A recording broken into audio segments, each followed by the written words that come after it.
ఈ రాశిలో జన్మించిన వారికి ఐటీ డిపార్ట్మెంట్లో ఉన్న వారికి, మెడికల్ డిపార్ట్మెంట్లో ఉన్న వారికి, తత్సంబంధితమైనటువంటి వృత్తి, ఉద్యోగ, వ్యాపారాలు, అడ్మినిస్ట్రేషను, మేనేజ్మెంట్లలో ఉన్నవారికి మంచి అవకాశాలు లభిస్తాయి.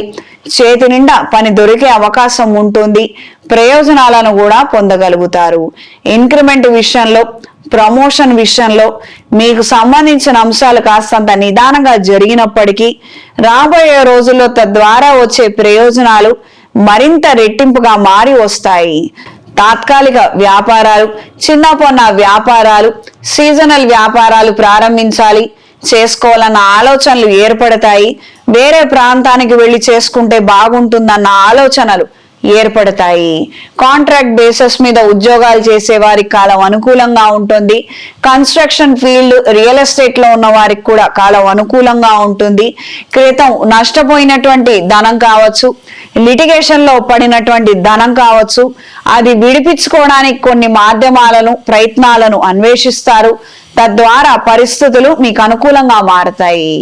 ఈ రాశిలో జన్మించిన స్త్రీలకు స్నేహితుల ద్వారా శుభవార్తలను వినగలుగుతారు.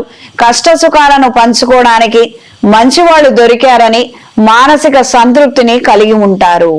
కొన్ని రకాలైనటువంటి బంధుత్వాలకి, బంధాలకి దూరంగా ఉండాలన్న ఆలోచనలు ఏర్పడవచ్చు. ఇది కొంతమంది విషయంలో మాత్రమే. జీవిత భాగస్వామితో అసంతృప్తి, నిరాశ పెరిగే అవకాశం ఉంటుంది.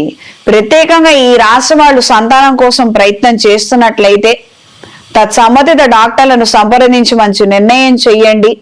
తద్వారా సంతాన ప్రాప్తి కలుగుతుంది. ఈ రాశిలో జన్మించిన వారికి ఈ వారం కలిసొచ్చే రంగు పసుపు, కలిసొచ్చే దిక్కు పడమర, కలిసొచ్చే సంఖ్య 8. ఈ రాశిలో జన్మించిన వారు నవగ్రహ స్తోత్ర పారాయణ చెయ్యండి. 11 లేదా 21 రోజులు ఈ స్తోత్ర పారాయణ చేయడం వలన అనుకున్న కార్యక్రమాలలో పురోగతిని సాధించగలుగుతారు.